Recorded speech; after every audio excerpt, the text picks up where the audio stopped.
یوسف علیہ السلام سے کہتی ہیں یوسف میرے ساتھ محل میں چلو. غلام تھے, چل پڑے پیچھے پیچھے, آگے زلیخا آگے پیچھے یوسف. پہلے کمرے میں لے کے گئیں, پیچھے سے تالا مارا, دوسرے میں لے گئیں پھر تالا مارا, تیسرے میں لے گئیں پھر تالا مارا, ایسے بند کرتے کھولتے 7ویں کمرے میں یوسف کو لے کے گئیں زلیخا, تالا مار دیا. اور بند کرنے کے بعد زلیخا نے یوسف علیہ السلام سے ملنا چاہا, گناہ کا ارادہ کیا.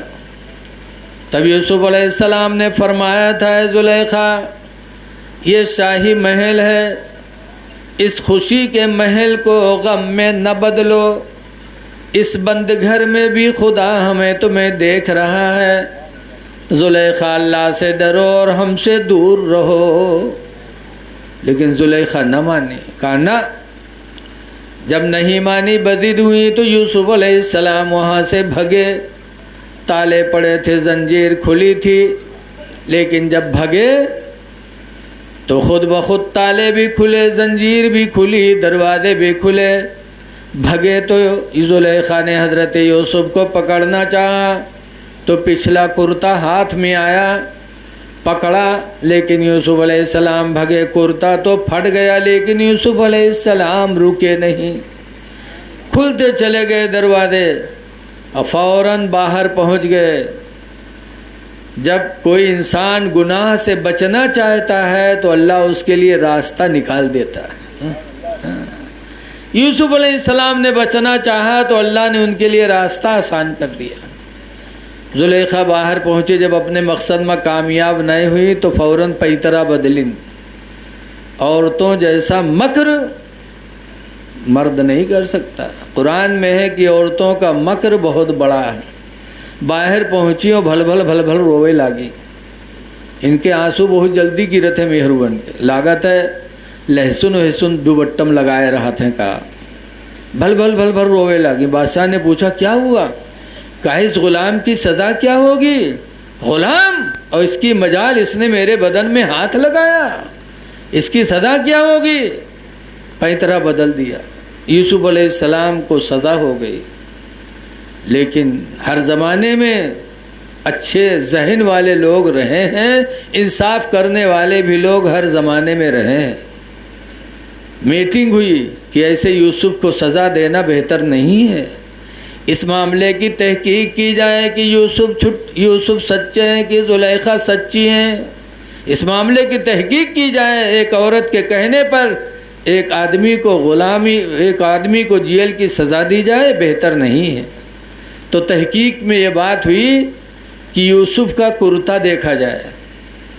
اگر یوسف کا اگلا دامن پھٹا ہے تو زلیخا سچی, اور اگر پچھلا دامن یوسف کا پھٹا ہے تو زلیخا جھوٹی. بولو جب آدمی بضد ہوگا, عورت نہیں چاہے گی تو اگلا کرتا ہی تو پھٹے گا, ہٹائے گی. اور اگر مرد نہیں چاہے گا, عورت چاہے گی تو پکڑے گی, عورت بھاگے گا تو پچھلا ہی دامن تو پھٹے گا. کرتا منگایا جائے. 12واں پارہ میں اللہ نے وہ فیصلہ بھی اتارا ہے.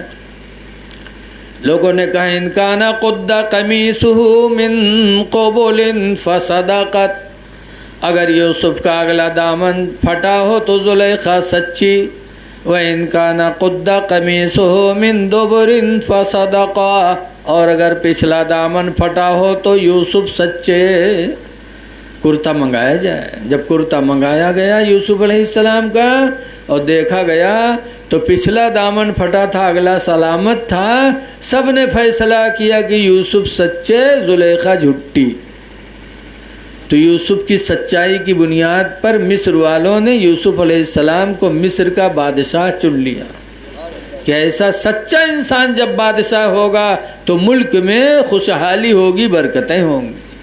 یوسف علیہ السلام نے پھر اللہ کا شکر ادا کیا. اللہ تیرا شکر ہے جس پر تو راضی, تیرا بندہ یوسف بھی راضی ہے. بادشاہ ہو گئے سچائی کی بنیاد پر. اور زلیخا جھوٹ بولی تو بدنام زمانہ ہو گئی.